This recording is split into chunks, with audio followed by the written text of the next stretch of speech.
Hindi ka panipaniwala ang nangyari sa amin. Kami, na may ari-ari ang nagkakahalaga ng mahigit 300 bilyong dolyar, ay mapapaluha dahil lamang sa 150 piso. Ito ang nanginginig na bulong ni Fatima, ang unang asawa ng isang prinsipe ng Qatar, habang nasa isang maliit at simpleng hilot center sa isang eskinita sa Quiapo, Maynila. Nagsimula ang lahat ng ang pribadong jet na sinasakyan ng 12 asawa ng mga royal ng Qatar na may kabuuang yaman na lampas sa 300 bilyong dolyar ay napilitang mag-emergency landing sa Ninoy Aquino International Airport dahil sa problema sa makina. Galing sila sa Met Gala sa New York at pabalik na sana sa Doha. Alam niyo ba ang katotohanan? Na ang mga babaeng ito na sanay na mag-book ng buong luxury spa resorts para sa kanilang sarili ay sabay-sabay na napaiyak sa isang simpleng hilot session na nagkakahalaga lamang ng 150 piso, ang mga babaeng balot sa mga high-end na brand mula ulo hanggang paa na kayang bumili ng kahit anong nagkakahalaga ng milyon-milyon sa isang pindot lang ay nabago ang buong pananaw sa buhay dahil sa isang salita mula sa isang 82 taong gulang na manghihilot. Ano nga ba ang nangyari sa maliit na lugar na iyon sa Maynila? Bakit ang mga babaeng kayang bilhin ang lahat ng bagay ay napaluha sa isang karanasang nagkakahalaga lamang ng 150 piso? Ito ang kwento ng 12 babae na nasa tuktok ng lipunan ngunit hindi alam ang tunay na kahulugan ng yaman at kung paano nila natagpuan sa isang sulok ng Maynila ang isang bagay na hinding-hindi mabibili ng pera. Pagkatapos mong marinig ang kwentong ito, tiyak na mas mapapahalagahan mo ang mga simpleng kaligayahan sa iyong pang-araw-araw na buhay. Magandang araw. Ako si Angela Reyes, isang dating VIP attendant sa loob ng 7 taon sa isa sa pinakamagarang hotel sa Dubai, ang Burj Al Arab. Pagkatapos kong mag-aral ng Arabic sa University of the Philippines, pinasok ko ang mundo ng hospitality para sa mga mayayaman sa gitnang silangan. Nasaksihan ko mismo ang buhay ng top 0.001% ng mundo, mga royal ng Qatar, mga prinsipe ng UAE, mga oil tycoon ng Saudi Arabia. At masasabi ko sa inyo, ang kanilang pamumuhay ay lampas sa ating imahinasyon. Ang suite na hawak ko sa Dubai ay nagkakahalaga ng 8 milyong piso bawat gabi.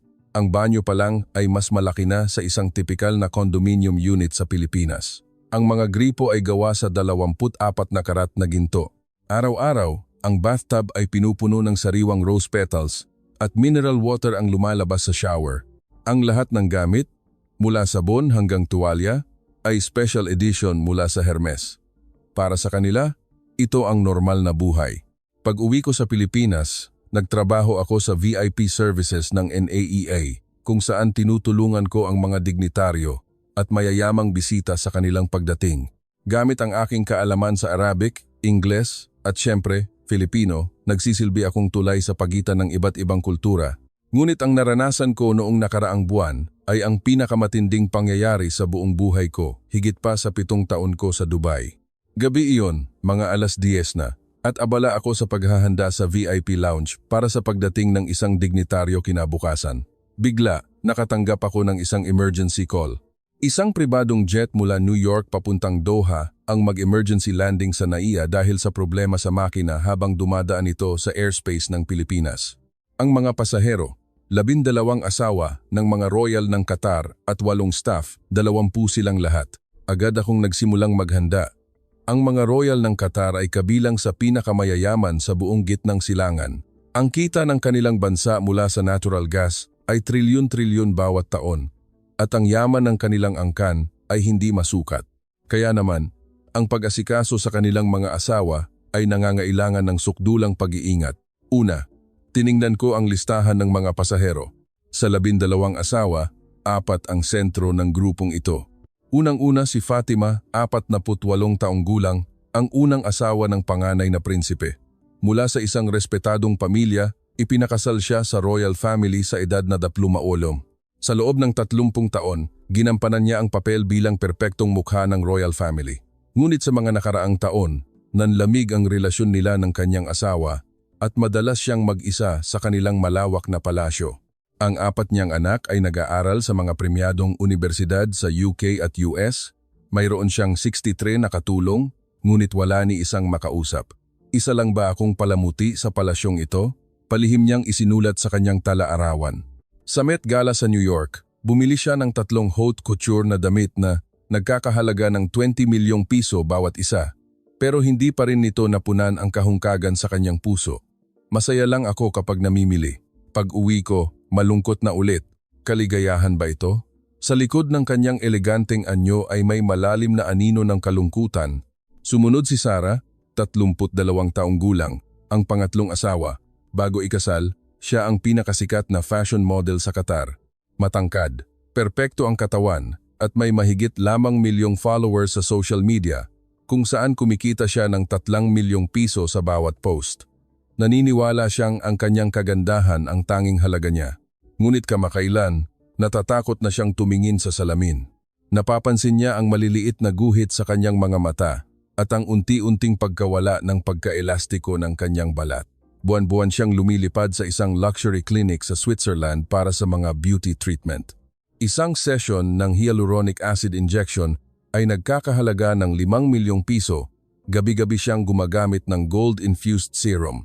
Gaano man kalaking pera ang gastusin niya, hindi niya mapigilan ang paglipas ng panahon.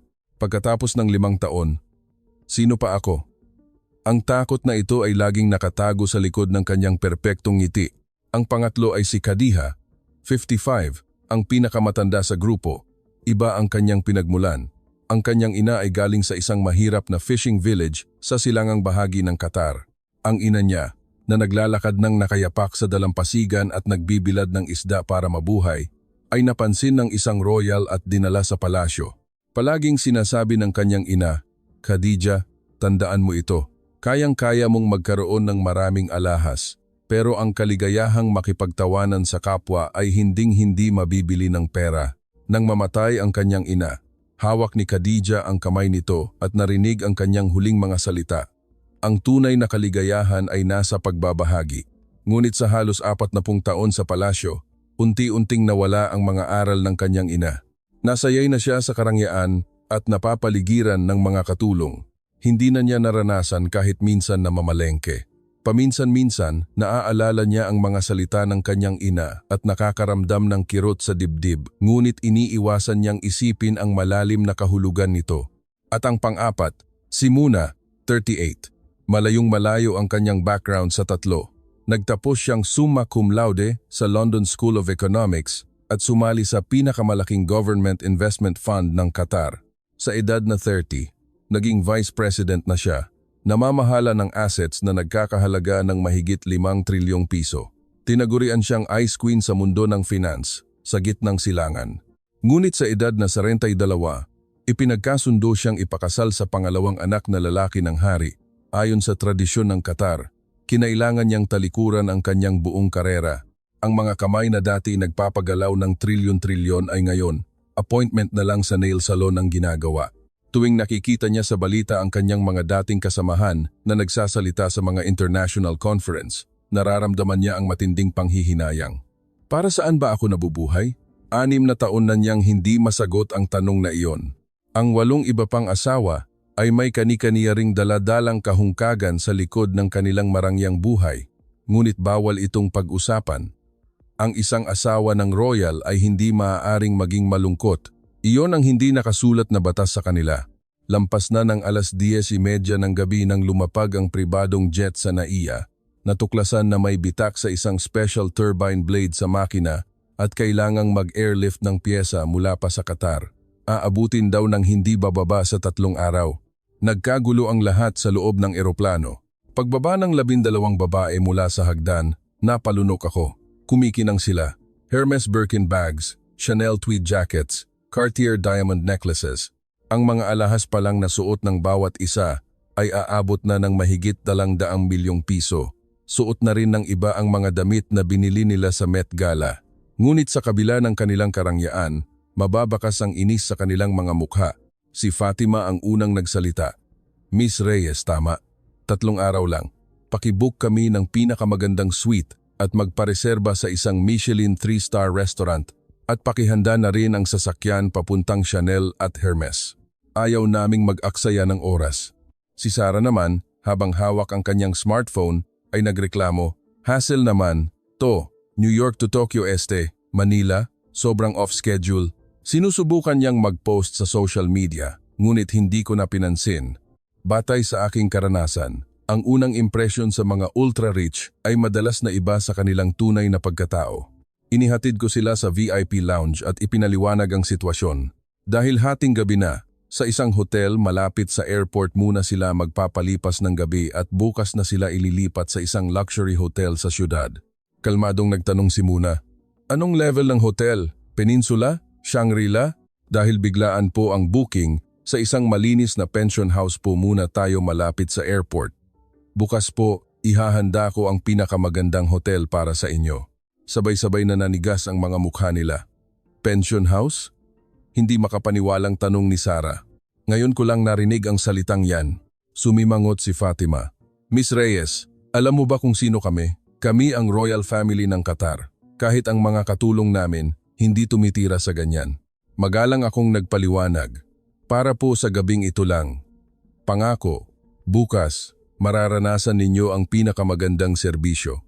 Si Khadija lang ang nanatiling mahinahon. "Hayaan na ninyo. Maswerte pa rin tayo at may bubong na masisilungan."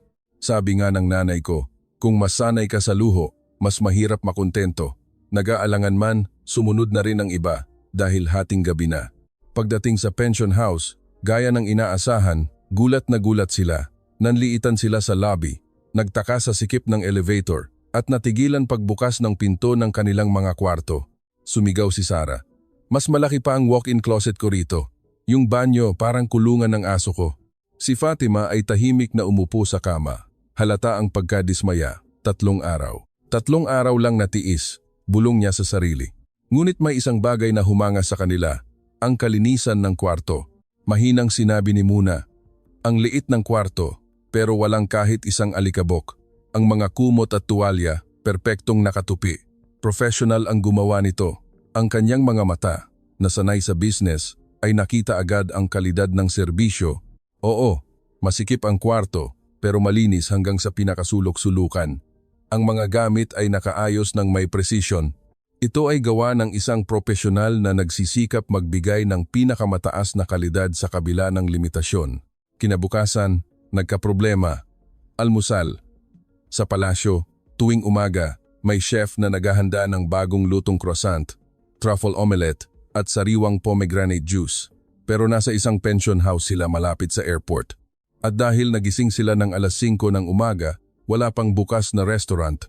"Saan kami pwedeng kumain?" tanong ni Fatima sa telepono. "Sa oras po na ito may isang 24-hour na convenience store po sa tabi o maaari tayong maghintay sa isang street vendor." Street vendor? Napilitan silang maglakad papunta sa isang kanto sa tabi ng hotel. Ilang sandali lang, may dumaang isang lalaki na may dalang 2 malaking lalagyan na bakal at sumisigaw, "Taho!" Nang makita nila ang lalaki, huminto sila. "Ano yan?" tanong ni Khadija. "Street food po," paliwanag ko. "Ang tawag po dyan ay taho. Gawa po sa malambot na tofu, arnibal at sago pearls. Nagkakahalaga po ng 20 piso. 20 piso? Kinalkula ni Muna. Katumbas ng halos ₱1. Ang almusal ko araw-araw ay mahigit 100,000 piso. Nag-aalangang kinuha ni Fatima ang maliit na baso. Ipinakita ko kung paano ito kainin. Pagkasubo niya, nagbago ang kanyang ekspresyon. "Ano to? Ang sarap." Sunod-sunod na ring sumubok ang iba. Si Muna, na nakatatlong baso na, ay nagsabi, "Hindi ka pani-paniwala. Nakakain na ako sa lahat ng pinakamahal na restaurant sa mundo, pero ngayon lang ako nakatikim ng ganitong simpleng lasa. Ang tamis ng arnibal at ang lambot ng tofu, napakasarap." Nakangiti lang si Khadija. Siguro, ganito rin kasimple ang pagkain ng nanay ko sa fishing village nila noon. Nang magbabayad na, kumuha si Sarah ng 1,000 piso mula sa kanyang wallet. Ang kabuuan para sa 12 baso ng taho ay 240 piso lang.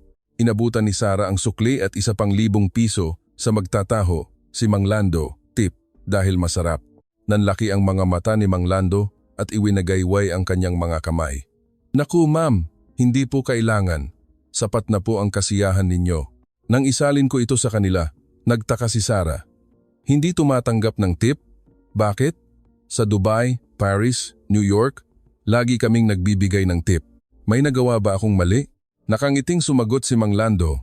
"Ang ngiti po ng customer ang pinakamalaking sahod ko. Balik po kayo.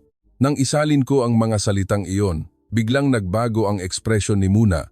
Ang ngiti ng customer ang sahod niya. Naalala niya noong pinapatakbo niya ang 5 trilyong pisong pondo. Kailanman ay hindi niya nasabi iyon sa kanyang mga tauhan.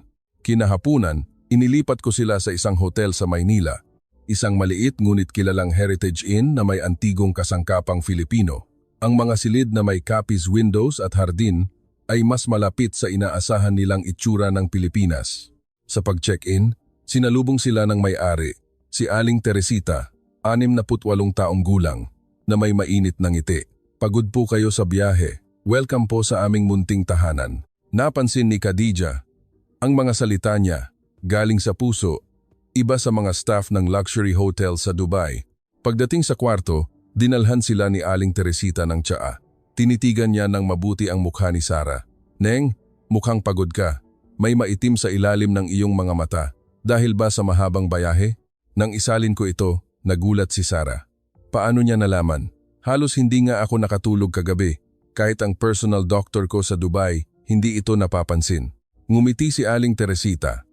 40 taon na ako sa negosyong ito. Sa pagtingin pa lang sa mukha ng bisita, alam ko na ang kanilang kalagayan. Sandali lang ha. Pumunta si Aling Teresita sa isang maliit na tindahan sa malapit at bumili ng salabat, ginger tea at herbal na candy. Ito ay tradisyonal na gamot sa Pilipinas. Nagpapainit ng katawan at nag-aalis ng pagod. Itong candy naman makakatulong sa tiyan mo. Nagtatakang nagtanong si Sara, magkano po? Iwinagayway ni Aling Teresita ang kanyang kamay. Wala, yon. Trabaho kong siguraduhing maayos ang kalagayan ng mga bisita ko. Sumabat si Fatima. Sa Dubai, kapag may sakit kami, tatawag kami ng personal na doktor. Ang isang konsultasyon ay 500,000 piso. Pero itong may-ari, siya pa mismo ang bumili ng gamot at ayaw tumanggap ng bayad. Bakit? Simpleng sumagot si Aling Teresita. Ang mga bisitang tumutuloy dito ay parang pamilya na namin. Kung may sakit ang pamilya, natural lang na ibili sila ng gamot, hindi ba? Pamilya? Kakikilala lang natin sa kanya. Bulong ni Muna. Pagkatapos inumin ang salabat, naramdaman ni Sara ang init na kumalat sa kanyang buong katawan. Ano to? Parang mas epektibo pa sa mga luxury supplements ko sa Dubai. Mainit mula sa loob. Tinitigan ni Khadija ang mga kamay ni Aling Teresita. Medyo magaspang dahil sa pag-aasikaso sa mga bisita, pero mas mainit pa kaysa sa kamay ng personal na doktor sa palasyo.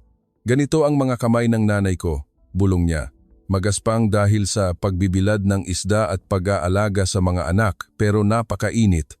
Siguro, ito yung init na hindi kayang bilhin ng pera.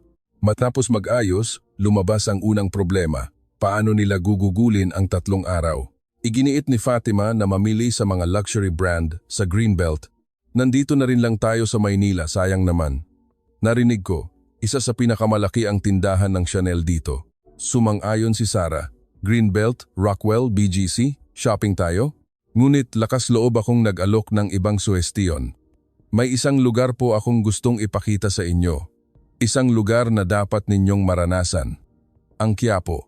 Quiapo? Nakakunot noong tanong ni Fatima. Anong klaseng luxury district yan?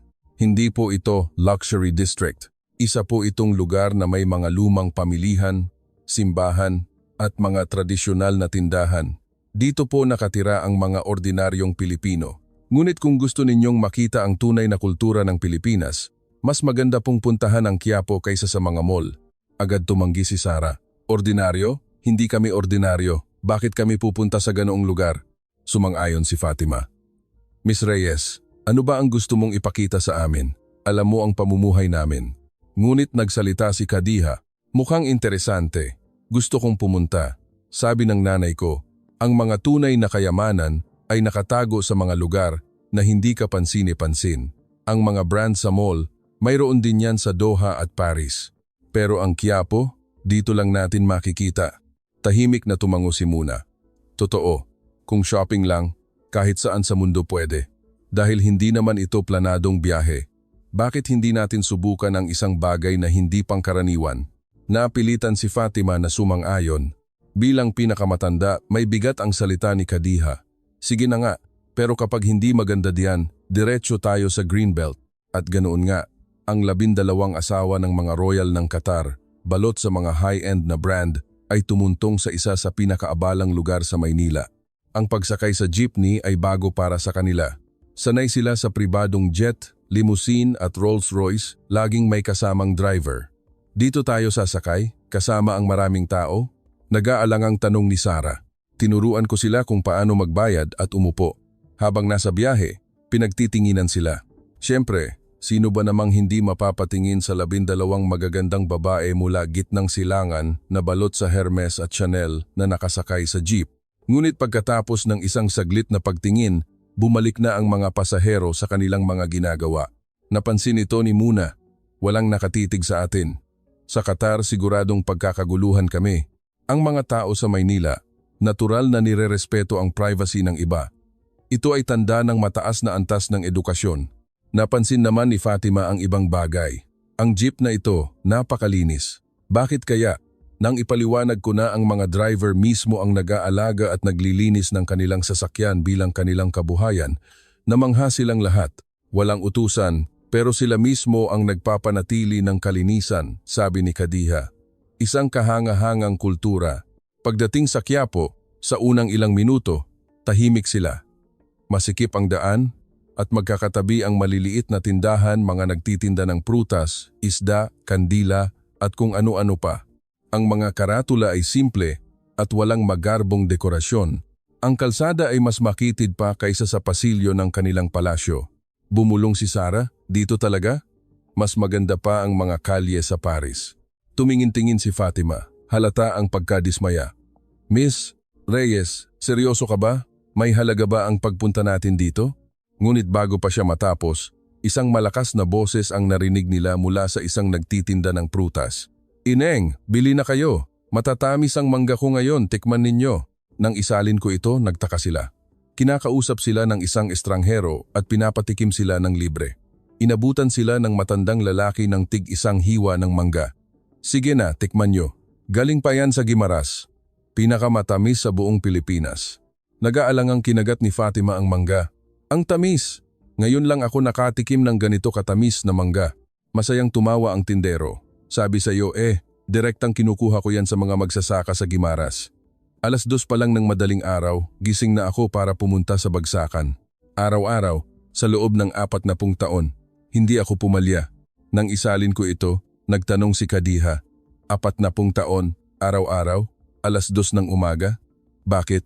Simpleng sumagot ang lalaki. Gusto kong matikman ng mga customer ko ang pinakamasarap. Ang mga taga dito, inaabangan nila ang mangga ko. Kapag sinabi ng mga lola, ang sarap ng mangga mo iho, masaya na ako.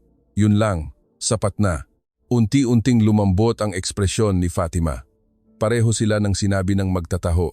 Ang kaligayahan ng customer ang kaligayahan nila. Naisip niya ang chef sa kanilang palasyo. Sasabihin kaya niya iyon? Malamang hindi. Para sa chef, ang pagluluto para sa royal family ay trabaho at obligasyon, hindi kaligayahan. Sa kanilang paglalakad, nakita nila ang isang maliit na panaderya. Mula sa loob may usok na lumalabas at amoy ng bagong lutong tinapay. Ang may-ari, si Mang Kiko, 65, ay isang simpleng lalaki na may ngiti sa labi. Naku mga dayuhan, pasok kayo, pasok! Tikman ninyo ang aming pandesal na luto sa pugon. Inabutan sila ni Mang Kiko ng bagong lutong pandesal. Pagkagat ni Muna, nanlaki ang kanyang mga mata. Ano to? Malambot at masarap. Kakaiba ang lasa. Masayang tumawa si Mang Kiko. 3 henerasyon na ang panaderya namin. 50 taon na naming sinusunod ang resipe ng lolo ko. 3:00 ng umaga, nagsisimula na ako. Harina, tubig, asin, at puso. Yun lang ang sangkap. Puso? Ulit ni Muna. Oo, puso. Ang paggawa ng tinapay, parang buhay yan. Kailangan ng tamang tiempo at pag-aalaga. Kapag minadali mo, papangit ang lasa. Alam agad ng customer yan. Tinitigan ni Muna ang mga kamay ni Mang Kiko. Malaki at magaspang pero maingat sa paghawak sa tinapay na nagkakahalaga lang ng ilang piso. Mang Kiko, pwede po bang magtanong? Sabi ni Muna sa pamamagitan ko. Magkano po ang kinikita ninyo sa isang taon? Natigilan si Mang Kiko, tapos malakas na tumawa. Kita? Hindi ko iniisip yan.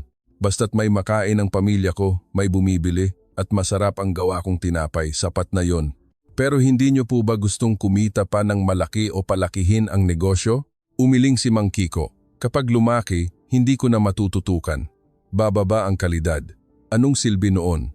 Ang mahalaga, nakikita ko ang mukha ng mga customer ko at bawat piraso ng tinapay ay gawa mula sa puso. Yun ang panaderya ko. Pagkatapos kong isalin iyon, may luha sa mga mata ni Muna. Noong Vice President ako, 5 trilyong piso ang hinahawakan ko. Nakipag-usap ako sa mga pinakamalalaking investor sa mundo at laging hinahabol ang pinakamalaking numero. Pero itong taong ito, sa pandesal niyang nagkakahalaga ng ilang piso, nararamdaman niya ang isang kasiyahang hindi ko kailanman naramdaman. Hinawakan ni Muna ang mga kamay ni Mang Kiko. Mang Kiko, marahil kayo po ang pinakamayamang tao sa mundo. Nahihiyang tumawa si Mang Kiko. Ngayon lang ako nakarinig ng ganyan, pero masaya ako. Sigurado yan. Kasi bukas, gagawa na naman ako ng masarap na tinapay. Sa dulo ng eskinita, may isang maliit na tindahan ng kakanin, Filipino rice cakes. Lola Nena's kakanin ang nakasulat sa lumang karatula. Halatang mahigit 100 taon na ang tindahan. Sa loob, nakadisplay sa isang salamin ang mga makukulay na kakanin na parang mga alahas. Ang may-ari, si Lola Nena, 70, ay isang mahinhing babae na maayos ang pagkakatali sa puting buhok. Siya ang ika-4 na henerasyon na gumagawa ng kakanin, minana ang negosyo mula sa kanyang yumaong asawa.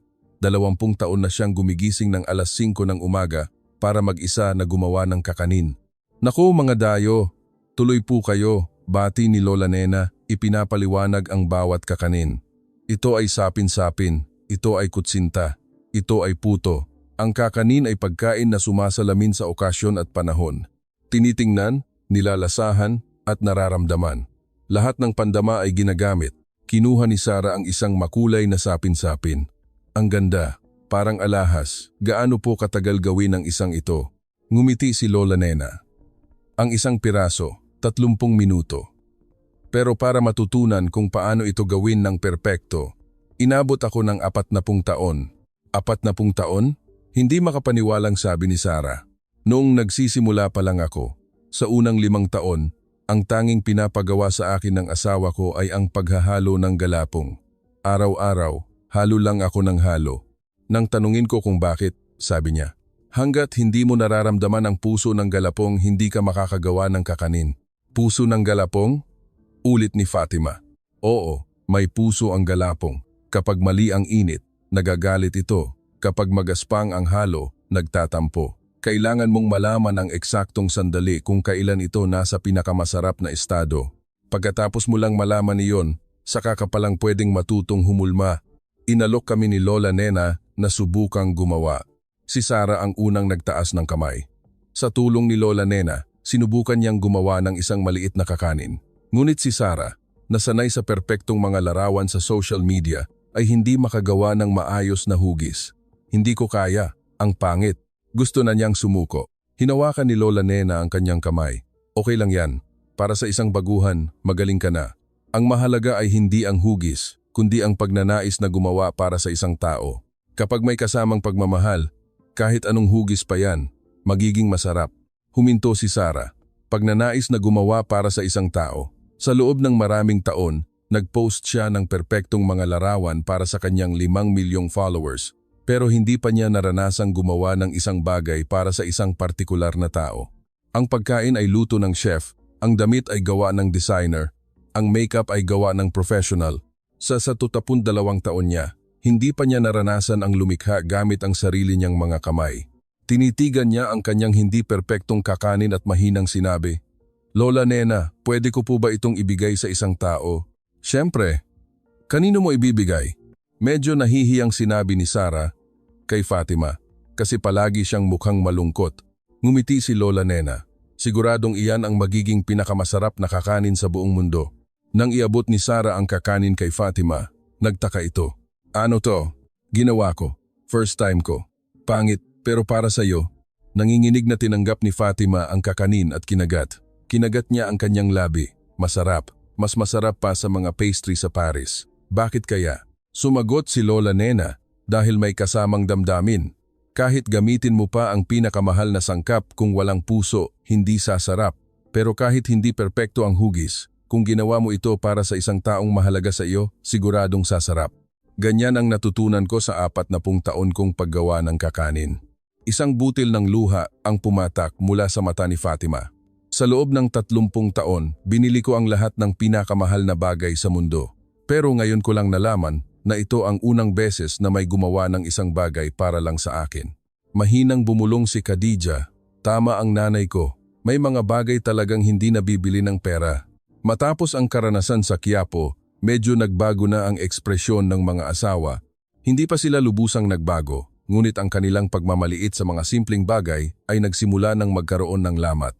Paggabi na, at iminungkahi ko ang huling destinasyon. Gusto niyo po bang subukan ang hilot? Hilot? Ano yon? Tanong ni Sarah. Isang tradisyonal na Filipino massage. Sa isang simpleng lugar lang po ito pero nakakatanggal ng pagod at sakit ng katawan. Simpleng lugar? Sumimangot si Fatima. Hindi ba't may mga luxury spa tayo sa Dubai? Opo.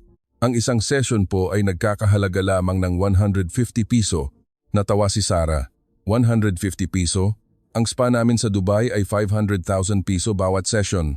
May rose petal bath, 24 karat gold facial mask, caviar body scrub, tapos 150 piso? Nagbibiro ka ba? Umiling si Fatima. Miss Reyes, saan mo ba kami dinadala? Ligtas ba ang lugar na yan? Ngunit muling nagsalita si Khadija. Pumunta tayo. Ngayong araw, namangha tayo sa mangga, sa pandesal, at sa kakanin. Siguradong mayroon ding espesyal sa hilot. Gusto kong patunayan ang sinabi ng nanay ko. Ang tunay na kayamanan ay nakatago sa mga lugar na hindi ka pansini-pansin. Sumang-ayon si Muna. 150 piso. Baka ito na ang pinakamurang spa sa buong mundo. Lalo akong naging interesado. Inabot ng 30 minuto bago sila lahat pumayag. Ngunit sa huli, pumunta ang 12 sa isang maliit na hilot center. Pagkakita pa lang sa labas, huminto si Sarah. Ano? Dito? Ang gusaling ito? Isang luma kahoy na bahay na may simpleng karatula. Hilot ni Lola Elena. Malayong malayo sa itsura ng mga spa sa Dubai. Napaatras si Fatima. Seryoso ka, Miss Reyes? Dito tayo papasok? Nang pumasok kami, isang matandang babae ang nakaupo sa isang silya. Si Lola Elena, 82 taong gulang, ang ikatlong henerasyon ng manghihilot sa kanilang pamilya. Maliit, may puting buhok na nakapusod at may malalalim na guhit sa mukha kapag ngumingiti. Ang kanyang mahinahong presensya ay parang refleksyon ng buong lugar. Nako, mga dayo, bihira yan. Tuloy kayo. Sinalubong kami ni Lola Elena ng kanyang karaniwang mainit na ngiti, hindi man lang natinag sa marangyang itsura ng mga bisita. Ang isang oras na hilot ay 150 piso. Kung gusto ninyo, may malinis na tuwalya, 10 piso ang upa. Nang isalin ko ito, bumulong si Sarah, 150 piso. Sa Qatar, hindi pa yan sapat na pambayad sa parking. Pagpasok sa maliit na silid, dumating ang unang pagsubok. Kailangan maghubad? Dito? Sa harap ng lahat? Nanlalaki ang matang tanong ni Sarah. Bilang mga Muslim, mayroon silang matinding pag-aatubili na magpakita ng balat sa harap ng iba. Sa Pilipinas po, kapag nagpapahilot, simple lang po ang suot, madalas sarong o maluwag na damit. Dito, walang posisyon, walang edad, lahat pantay-pantay. Mariing sinabi ni Fatima, hindi pwede. Asawa ako ng isang royal, hindi ko kayang gawin yan. Ngunit isang regular na customer doon, si Aling Remedios, 78, ang nakapansin sa amin. Araw-araw siyang nagpupunta doon. Nang ipaliwanag ko ang sitwasyon, ngumiti siya at sinabi, alam nyo, dito, yung may-ari ng kumpanya, yung tindera sa palengke, yung doktor, at yung kasambahay, pare-pareho lang. Kapag nagtanggal ka ng damit, wala nang mayaman o mahirap. Lahat kami simpleng tao lang, masarap sa pakiramdam. Kasi kapag simple lang ang suot mo, lumalabas ang tunay mong pagkatao. Nang isalin ko ang mga salitang iyon, nanlaki ang mga mata ni Khadija. Lahat pantay-pantay. Lumalabas ang tunay na pagkatao. Naalala niya ang sinabi ng kanyang ina. Pareho lang tayong hubad noong ipinanganak at hubad din tayong mamamatay. Gaano man karaming alahas ang isuot mo sa pagitan, hindi magbabago ang tunay mong pagkatao. Gawin natin, sabi ni Khadija, at siya ang unang nagtanggal ng kanyang damit. Inalis niya ang kanyang Cartier necklace, tiniklop ang Hermes scarf, at maingat na inilagay ang kanyang Chanel blouse sa isang locker. Sa bawat piraso na kanyang inaalis, tila may nababawas na bigat sa kanyang balikat. Khadija, seryoso ka ba? Gulat na tanong ni Sarah. Oo. Baka nga ngayon lang ako naging seryoso. Sa loob ng 40 taon, mga material na bagay lang ang nagpakilala sa akin. Sino ba talaga ako kapag wala ang mga ito? Hindi mo ba gustong malaman? Dahil sa mga salita ni Khadija, isa-isa na ring nagbihis ang iba. Si Fatima, si Sarah, si Muna. Lahat silang 12 ay inilagay ang kanilang bilyon-bilyong halaga ng mga damit at alahas sa locker at nagsuot ng simpleng sarong. Tumawa si Aling Remedios. Aba, ang gaganda niyo pala. Parang noong kabataan ko lang. Pagpasok sa hilot area, natigilan silang lahat. Isang simpleng silid na may mga banig sa sahig.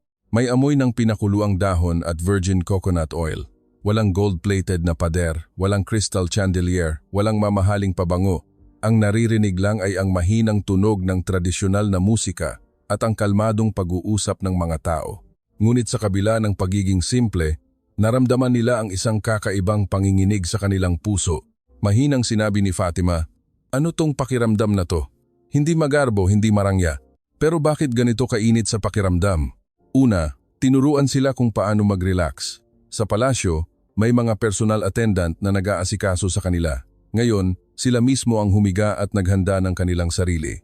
Si Sarah, na sa buong 22 taon ng kanyang buhay, ay hindi pa nakaranas ng anumang serbisyong hindi 5-star, ay natawa. Tingnan niyo ako, ang simple-simple. Pero parang ang saya. Nakita ni Aling Remedios ang likod ni Muna at sinabi, "Neng, ako na ang maghihilot sa'yo. Mukhang mabigat ang dinadala mo." Nang isalin ko ito, nag-alangan si Muna. Sa Qatar, hindi maisip na hahawakan ka ng isang estranghero. Ngunit nang makita niya ang mainit na mga mata ni Aling Remedios, tumango siya. Dahan-dahang sinimulang hilutin ni Aling Remedios ang likod ni Muna. Hindi masyadong malakas, hindi rin mahina, isang perpektong diin na natutunan sa mahabang taon ng karanasan. "Maganda ang likod mo," sabi ni Aling Remedios. "Pero alam mo ba, sa likod, lumalabas ang bigat ng buhay? Ang likod ng taong maraming pinagdadaanan, matigas. Ang likod ng masaya, malambot. Ang likod mo, maganda, pero medyo matigas. Mayroon ka bang tinitiis?" Nang isalin ko ang mga salitang iyon, sunod-sunod na tumulo ang mga luha mula sa mata ni Muna. "Opo, 6 na taon na po akong nagtitiis. Gusto ko pong magtrabaho. Gusto kong may marating gamit ang sarili kong kakayahan. Pero bawal sa isang asawa ng royal ang magsabi ng ganoon. Kaya nanahimik na lang ako." Hinaplos ni Aling Remedios ang likod ni Muna. "Ganoon ba? Kawawa ka naman. Pero tandaan mo, Neng, may 2 buhay ang tao. Ang buhay na ipinapakita mo sa iba at ang buhay sa loob ng puso mo. Ang totoong ikaw ay yung nasa puso mo. Kaya huwag kang magtiis. Alagaan mo ang tunay mong sarili." Humagulgol si Muna sa harap ni Aling Remedios. Ang 6 na taong itinatagong sakit ay natunaw sa init ng mga kamay ng isang 78 taong gulang na estranghero.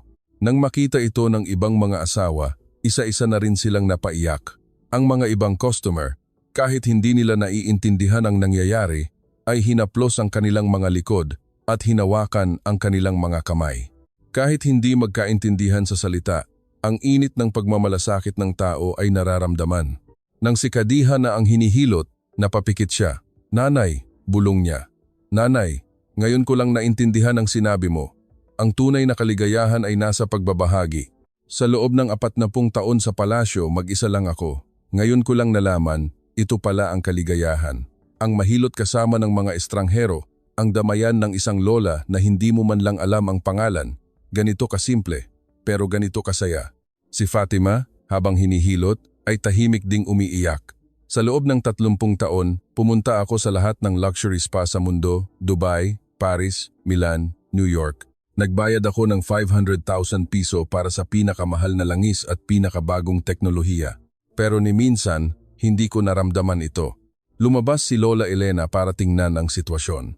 Nang makita niya ang 12 umiiyak na babae, medyo nagulat siya, pero agad ding bumalik sa kanyang mahinahong ekspresyon. "Umiiyak kayo? Okay lang yan." Ang mga luha, kasamang aanurin ng langis. Ang lugar na ito ay hindi lang para linisin ang katawan, kundi pati na rin ang puso. Nang isalin ko ang mga salitang iyon, napayakap si Fatima sa kanyang mga tuhod, lugar para linisin ang puso. Kaya pala kami umiiyak. Ang 30 taong dumi sa aming puso ay nililinis na. Si Sarah naman ay nakatingin lang sa kisame. Ang 5 milyong followers, ang perpektong litrato, perpektong makeup, perpektong katawan, perpektong buhay. Lahat kasinungalingan. Ang nandito ngayon, ito ang totoong ako. Walang makeup, nakasarong, at umiiyak. Mas gusto ko to. Naalala ni Sarah na naiwan niya ang kanyang smartphone sa locker. Siguro, ito ang unang pagkakataon na ganito ako katagal na walang hawak na cellphone. At okay lang. Mas gumaan pa nga ang pakiramdam ko. Pagkatapos ng hilot, naupo sila sa isang bench at inabutan sila ni Lola Elena ng malamig na buko juice. Ano to? Ang sarap, sabi ni Sarah. Wala nito sa Qatar. Tumawa si Lola Elena. Ang malamig na buko juice pagkatapos magpahilot, yan ang luho ng mga Pilipino. Nagtanong si Muna kay Lola Elena, Lola, kumikita pa po ba ang negosyo ninyo? Hindi po ba kayo nalulugi? Ang kanyang pagiging business-minded ay lumabas. Sa 150 pisong bayad, ang renta, kuryente, tubig, at iba pang gastusin, paano ito nagiging posible? Nag-isip si Lola Elena at tapat na sumagot, lugi, mahigit 10 taon na. Noong buhay pa ang asawa ko, medyo marami-rami pa ang customer. Ngayon, mga 20 regular na lang, karamihan mga matatandang mag-isa sa buhay. Kung ganoon po, bakit hindi nyo isara? Ngumiti si Lola Elena. Kapag isinara ko, saan pa sila pupunta? Si Aling Remedios, araw-araw na niyang libangan ang pagpunta dito. Mag-isa siya sa bahay, walang makausap. Dito, may nakakausap siya, may nag-aalaga sa kanya. Yung simpleng, sige, bukas ulit. Yun ang nagbibigay sa kanila ng dahilan para mabuhay. Ganoon ang lugar na to. Hindi ito para sa pera. Ginagawa ko to para sa ngiti nila. Sabi ng asawa ko, ang hilot ay hindi negosyo. Ito ay serbisyo sa komunidad. Ito ay yaman ng lugar. Kinagat ni Muna ang kanyang labi. Noong pinapatakbo niya ang 5 trilyong pondo, ang hinahabol niya ay profit margin, return on investment, market share lahat numero. Ngunit ang 82 taong gulang na babaeng ito sa kanyang harapan ay nagpapatuloy sa isang negosyong lugi para sa isang bagay na hindi masusukat ng numero. Lola Elena, kayo po ang pinakamagaling na CEO na nakilala ko. Nahihiyang iwinagayway ni Lola Elena ang kanyang kamay. CEO? Ano yon?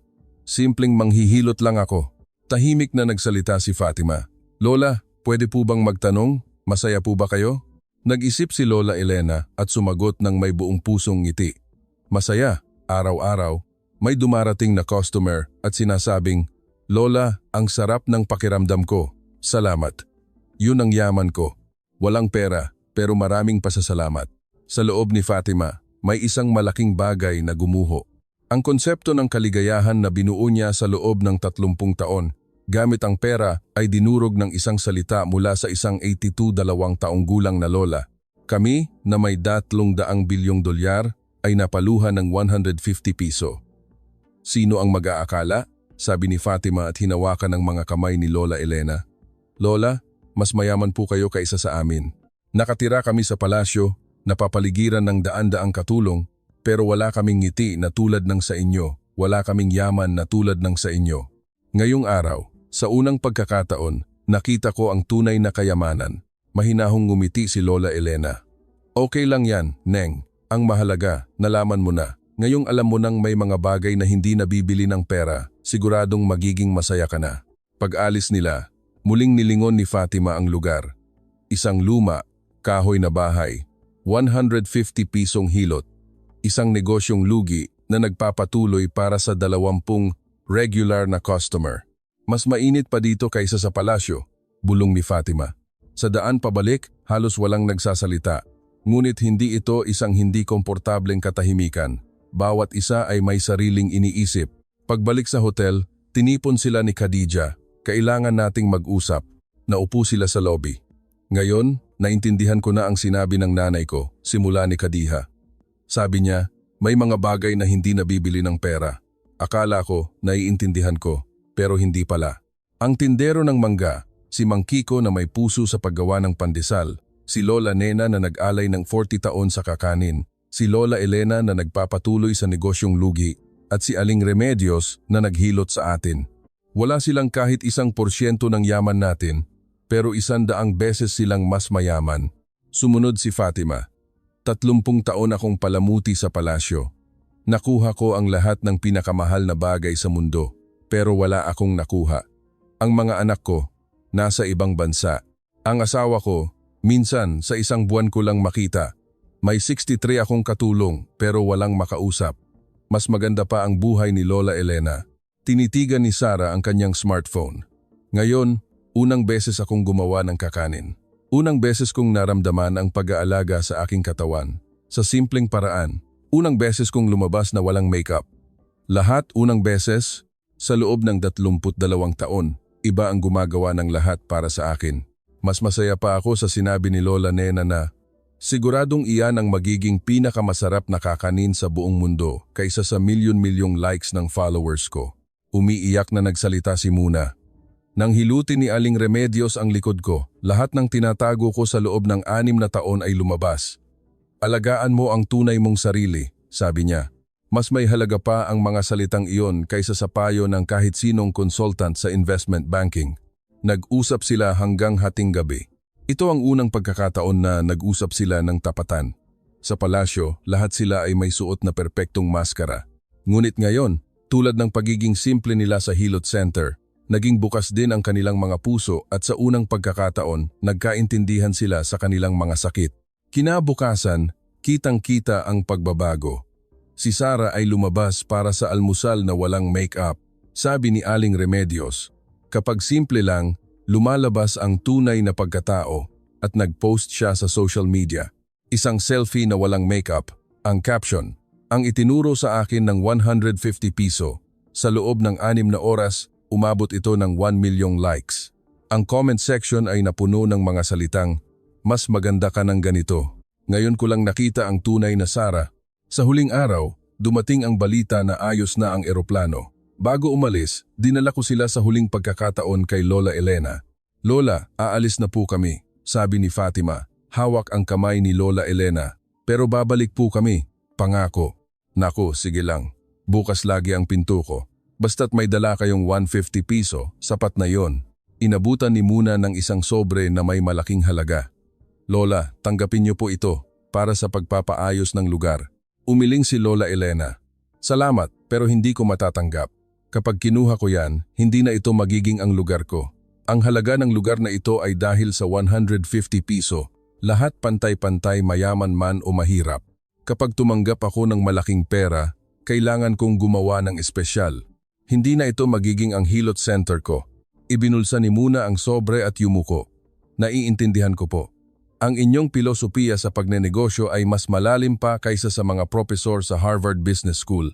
Bago umalis, nagpakuha silang lahat ng litrato, kasama si Lola Elena, 12 babaeng nakasuot ng high-end na brand at isang 82 taong gulang na manghihilot. Sa litratong iyon, ang pinakakuminang ay si Lola Elena. Sa airport, sinabi sa akin ni Fatima, Angela, kung hindi mo kami dinala sa Quiapo, marahil ay namatay kaming hindi alam ang tunay na kahulugan ng yaman. Mayroon kaming 300 bilyong dolyar.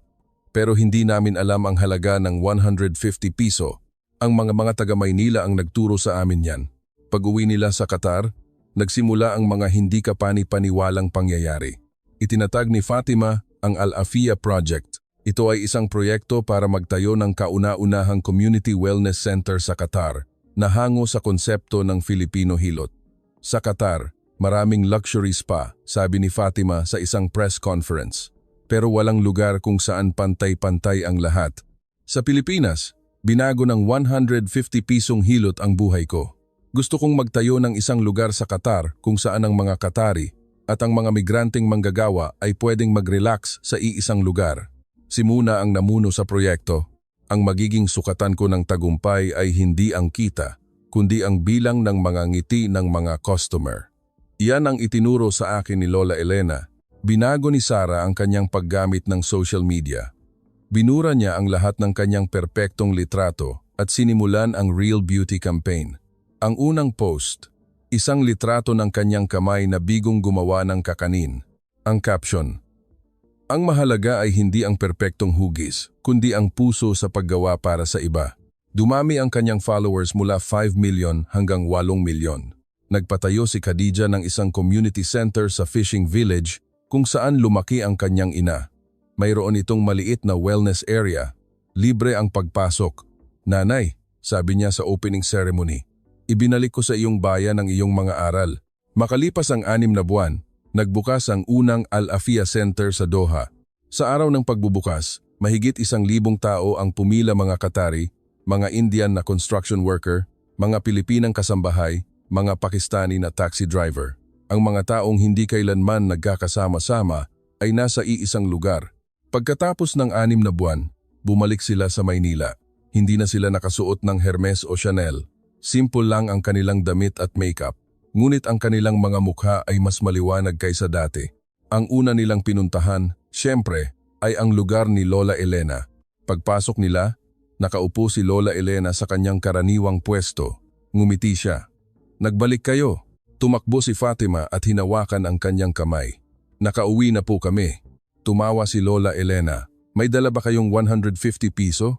Kumuha si Fatima ng 150 piso mula sa kanyang wallet at inilagay sa mesa. "Opo, magpapahilot po kami ulit." Habang hinihilot, ibinalita ni Fatima, "Lola, nagtayo po kami ng wellness center sa Qatar, hango po sa inyo." "Naku," sabi ni Lola Elena, "ang munti kong lugar, naging modelo pa.